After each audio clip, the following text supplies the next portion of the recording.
Hello, West Liberty. This is WGLZ on 91.5 FM. This is Matthew.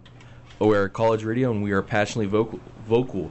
So today we're on our first not our first ZMC podcast. This is our fourth one, I believe, if I can count correctly.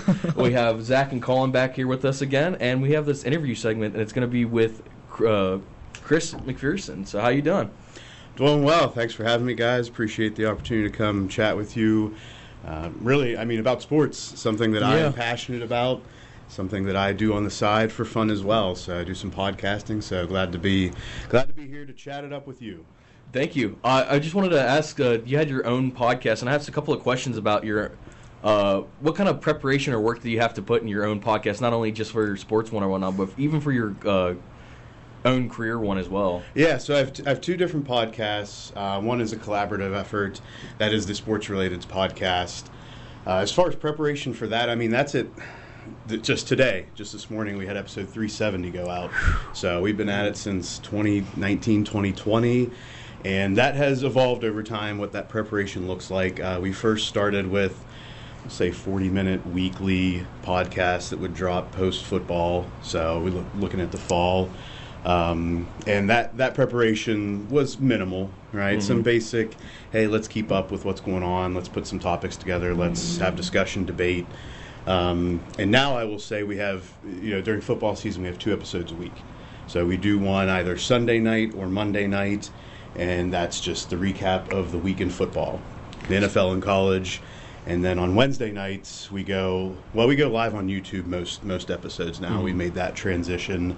But on Wednesday nights, we do a betting primer for the upcoming football weekend, college and the NFL.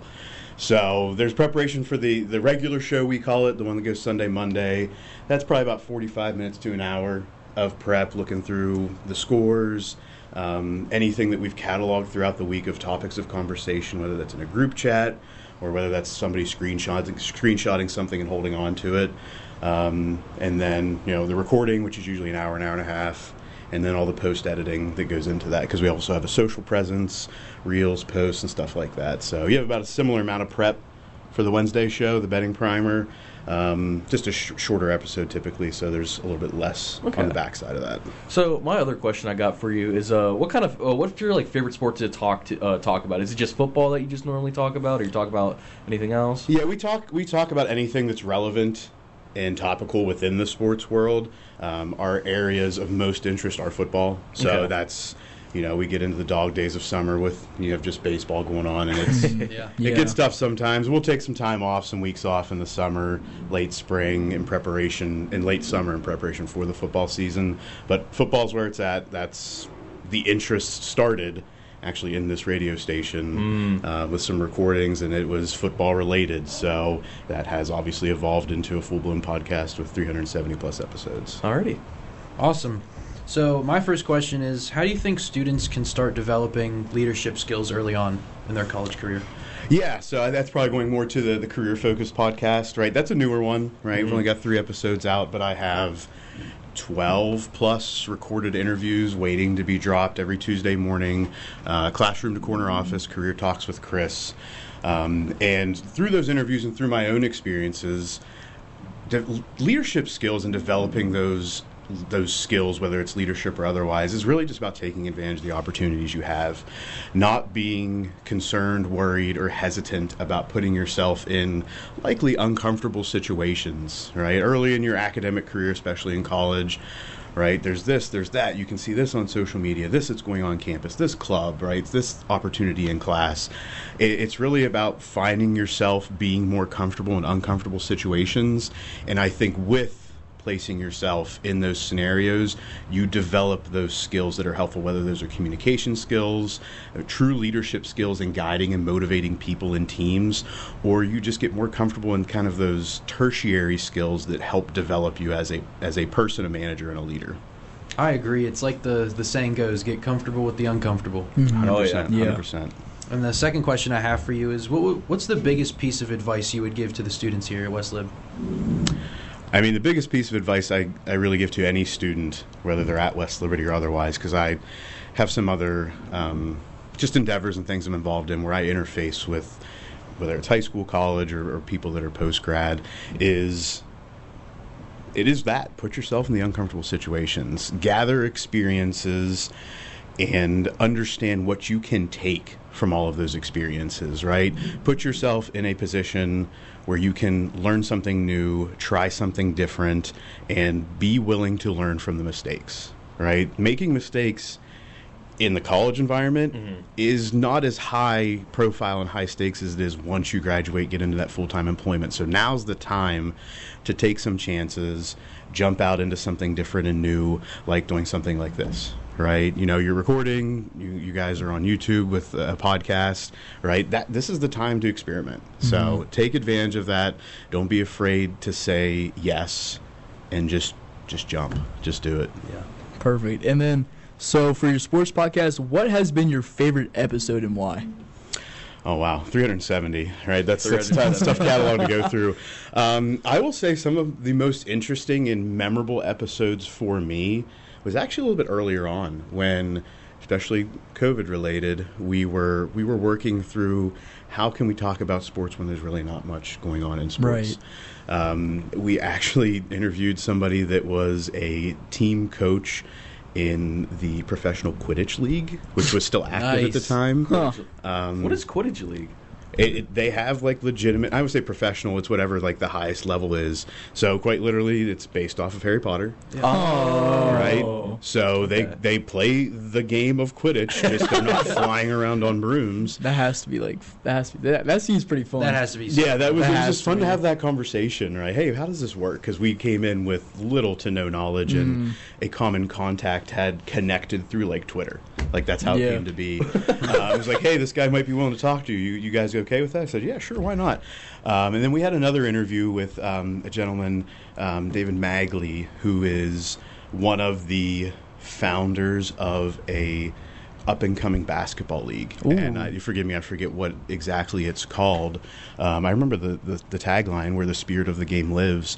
And it has grown at the time, I think I said 8 to 10 teams, and now they are across the United States. Oh, wow. And he actually played Division I basketball, played professional basketball, played in the NBA, and had a lot of ties to NBA players. Now, that didn't translate for us in any other interviews, but that was just to have his insight on basketball itself and helping to found and develop a new league was really cool to listen to.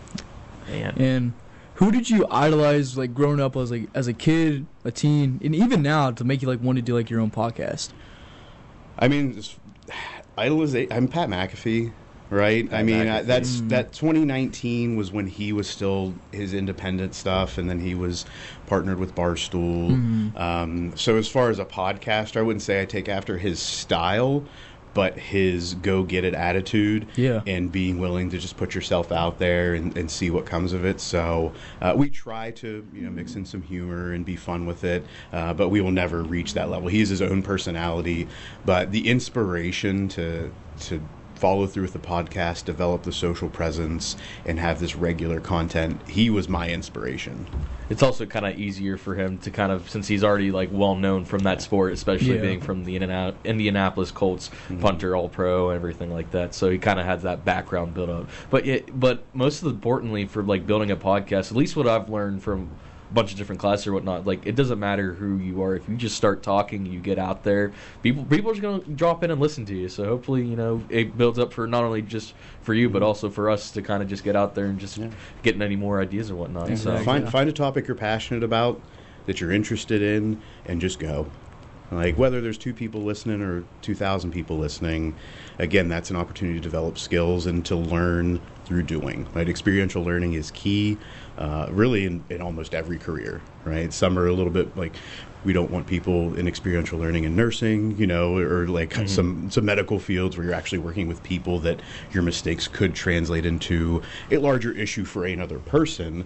But this type of setting, right, you're having a conversation with somebody. You're going to learn how to interview better. You're going to learn how to address topics in a different way. You're going to learn what your audience and viewers want to hear. Alrighty. Well, Matt, thank you so much for letting us interview with a couple of questions of not only for sports, but even just in the career path as well. Mm-hmm. Thank you so much. We're going to go to break, and then we're going to cut it to Zach to talk about some NBA updates and whatnot. Mm-hmm. So stick tuned on 91.5 FM on WGLZ. We're a college radio, and we're passionately vocal. Hello, West Liberty. Welcome back to ZMC Sports on 91.5 FM. We are college radio, and we are passionately vocal. So now I'm gonna cut it to Zach to talk about some NBA updates. So take it away, Zach. All right. So for the season leader for points, top 5, number 1 is Giannis Antetokounmpo with 33.4 points. Number 2 is Shai Gilgeous-Alexander with 32.5. 3 is Tyrese Maxey with 32.1. Donovan Mitchell at 4th place with 30.4. And Nikola Jokic averaging 28.8 points per game. Rebounding, number 1 is Nikola Jokic, averaging where's that? 13.1. Wembanyama in 2nd place, only off by 0.1, averaging 13. Karl-Anthony Towns averaging 12.6. Domantas Sabonis averaging 12.3. And Jalen Duren, the 21-year-old, averaging 12 boards a game. Speaking of Nikola Jokic, still averaging a triple-double.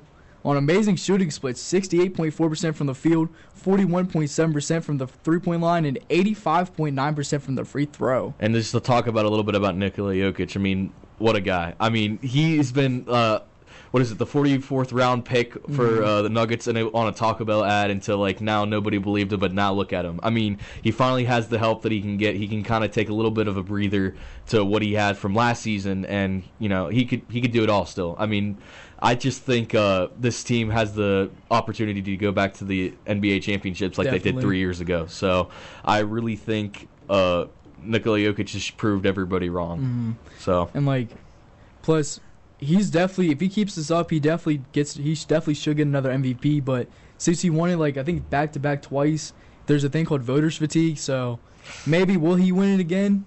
Maybe. Will he not? Who knows? But I feel like last season he kind of got robbed for getting the MVP as well. I mean, don't get me wrong. I'm not going to discredit SGA or whatnot. Mm-hmm. I mean, he's a phenomenal player. Yeah. But I don't know. Averaging a triple-double in the NBA is absolutely insane. Mm-hmm. So I don't know. I'm not very knowledgeable on that. I just kind of know that it's just a very huge thing when you're playing in the league. So. Good point. And plus,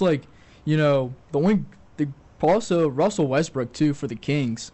He's been playing pretty good for his age at 37 years old. When he played against the Nuggets, against you guys, he had 14 points, 8 boards, and 11 assists as a guard doing this. But shooting splits hasn't been the best, but I will say he has not been doing that bad. He's been averaging 14.5 points with 39.7% from the 3, with 6.2 rebounds and 6 assists with a steal and 0.2 blocks. He's been playing pretty good, and the upcoming games for today at 7 p.m. is the Toronto Raptors and the Cleveland Cavaliers. You can watch that on NBA TV. And then at 9 p.m. is the Indiana Pacers and the Phoenix Suns, and the Atlanta Hawks and the Utah Jazz. Anything to look in particular in any of these games? Or any players, any certain things that we should look at? Definitely for the Cleveland Cavaliers. They're definitely looking very scary with Donovan Mitchell, Darius Garland, Evan Mobley, the DPOY from last year, Jared Allen. Even Lonzo Ball too, he's on that team as well. He's known as a facilitator. He evolved. Luckily, he fixed his form, so he stopped shooting it from the side of his head like high school and college. Mm-hmm. So now being more, I guess textbook. I guess you can say it like that. But that should be a scary team. But the Suns, they should win against the Pacers because Halliburton's still out, and the only person that's notable playing pretty good for the Pacers is Pascal Siakam. And for the Hawks and Jazz, I will say the Jazz will win this one because Lauri Markkanen last game, I think he put up 35 points, and he's been doing really good this year. So he's a one-time All-Star. So if he keeps on playing pretty good, he should get another one. To talk about the matchup predictor that I have on here with according to ESPN, it says that the Hawks have a 72.6% chance of beating the Jazz. Mm-hmm. So. And let's look at the stats that we have on here, especially for leading for the points. We have Jalen Johnson with 20 points, 5 averages, assist, 5.5 assists, and then 26.9 3 points, 3 shots make. Man, I am slurring my words. I am so sorry. Yeah, you're but good. No. Any Colin, do you have any other thoughts about any NBA? Yeah, I kind of want to get your thoughts on the Raptors and Cavs game tonight. The Cavs are 4-1 at home, 8-4 overall, and the Raptors are 6-5 and 4-3 on the road. The Cavs have a 71.4% chance to win, and the Raptors at a 28.6%. I think the Cavs are taking that one. I think the Cavs have a pretty good shot at taking that as well.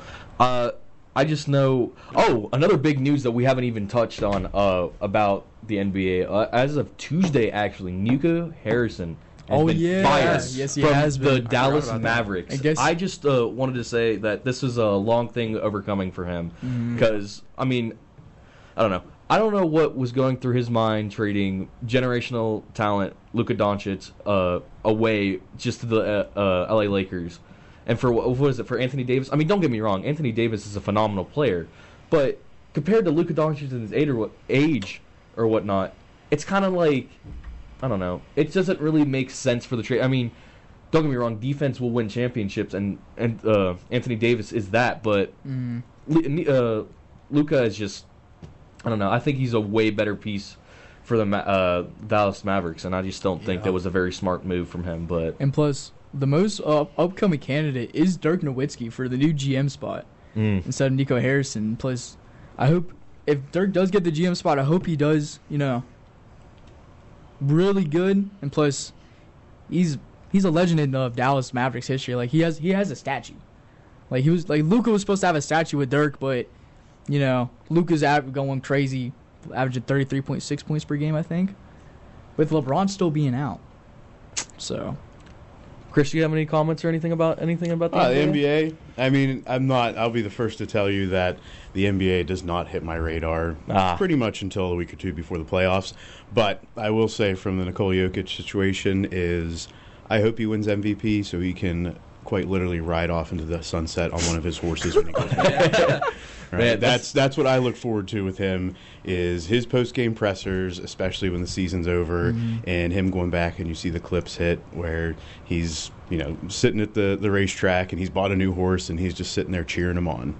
It's just funny to see that it kind of just reminds me of just like somebody that just got off their couch and was like, you know what, I'm just going to decide to play basketball today, and he's just going up there making these amazing plays, and he creates passing lanes and everything like that, and it's just like, and he doesn't do anything on the off season. He just goes back home, chills with his family, cares about horses, races, and whatnot. You see all these. Everybody else has like these training videos out. Like I'm doing this on the beach, and he's like, nope, just sitting there at the track, just chilling with my horses. He's just there. I love when they after they won the championship, they asked him if he had any comments, and he was like, "Oh, finally, I can go home now." That was one of the greatest comments I think I've heard from him. He's just glad he won it, and now he's like, "Yep, now be gone for a while." So, alrighty, so that's it for the NBA segment because we're gonna go to the NFL next. Thank you, Zach, for giving some updates or whatnot, and hopefully we'll get some more to talk about with Chris since he talks a little bit about NFL as well, so he can get more of an insight. So we'll be right back on WGLZ 91.5 FM. We are college radio, and we are passionately vocal.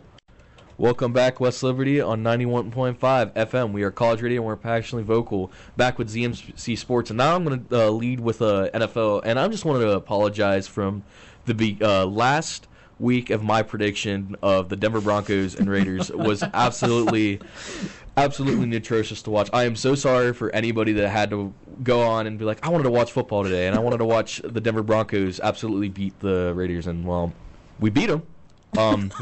Just not how we predicted it. It was 10-7. What was that prediction? So I was just like, you said Broncos by a blowout. I was like, like 2 touctouchdowns plus. I was 2 touchdowns plus with it. Yeah. I think it's like 33-10 or something. Yeah. Just, and I was just like, we're gonna knock them out of the park. You had the traditional Thursday night game is what you had. Yeah. I said Raiders by 30, and just as a joke. To be completely honest with you, I'm just going to say this right now. The defense, the Denver Broncos defense, absolutely phenomenal. We can do that job 24/7 all the way up until, and it kind of reminds me of what 10 years ago with the no-fly zone what we had, except it's a little bit more upfront heavy now, and I'll take it. But, man, do we need to have something going on with offense. And I have no idea if that's going to be with the play calling. I have no idea if it's just Bo Nix needs to settle down a little bit. Right. But the one thing's for certain, the offense is not producing enough to make a championship team right now. So that makes me a little bit on edge with that. But tonight's game, we have Jets and Patriots tonight. And although I think the Patriots are going to win, I really think that I have no idea how it's going to go against each other. So New England's favored by 12.5. Yeah. And the over-under is set at 42.5. Okay, hold on. Speaking of New England, according to Bucky Brooks, who is an NFL.com analyst for his list, he has Drake May as a number 1 leader in MVP. Yep, I saw that coming. He has been having a phenomenal season over there. He also, Travion Henderson last week also just started breaking out. I think he's a rookie too. Yeah, he just broke out in his first game without Ramon Stevenson starting. So hopefully we get to see more action with him. But what are you guys' predictions of who's going to win in this game? I mean, obviously I'm going to go with the Pats. Yeah, me too. Pats no brainer. Also, for a score prediction, I'll probably say 31-14. Pats win. Watch it be like 10-7 again. Yeah, if I'm gonna say it's my prediction is a lower scoring game again. I can see something like 24-7. Yeah. Pats. Just Thursday night, especially as you progress through the season. It's a short week. There's just a lot of wear and tear on these bodies, and they're just trying to survive Thursday night games. They just want to get through it, get that little mini bye, and then get to the next game. So I see a lower scoring game, especially in the second half. You're going to see people start shutting it down a little bit, especially if the Pats are up 2 touchdowns plus. Right. Yeah. Especially since they also don't want to, like you said, just make sure they can make it through, because they're going to need all the players that they can get to go through the playoffs or whatnot. Especially if Drake May and them keep it up. I mean, they're going to take that division, which hasn't been seen since Tom Brady has been through there, which is, what has it been, like 5 years or so, plus that? Yeah, because he was on the Buccaneers, So, I mean, I just think, personally for me, seeing the Pats coming back to where they used to be, it's kind of a stinger to me, because I'm just like, man, I don't, what is it? I can't even dislike Drake May either. I mean, he's a pretty chill guy, and I just don't. I just feel proud for the Patriots to building that organization where they're back to championship level again. So can't have no hate for them. Oh, you can. Well, I'm a Steelers fan. I can and I will. Are you a Steelers fan? Yeah. Right answer. And then speaking of the Patriots, Rob Gronkowski signed a one-day contract to retire as a Patriot. That's awesome. Was that yesterday or? Yeah, that was yesterday. Yeah. Do you guys think he's going to get a statue? I don't know. It's tough to say. Probably not. He might. I don't know. What is it? If they got Tom Brady, I feel like, because he's like one of the best tight ends of all time. Yeah. Especially even with Travis Kelce even being around. I still think Rob is better than Travis Kelce, because my insight about Travis Kelce, phenomenal receiving yards and everything like that. He's really good. But the one thing that I think he lacks about being a tight end, he doesn't really have a good blocking power or whatnot. And I feel like that kind of what brings an actual good tight end, other than just his receiving yards or whatnot. And he's like not as physical as like what you expect a tight end to be, because like Gronk was just.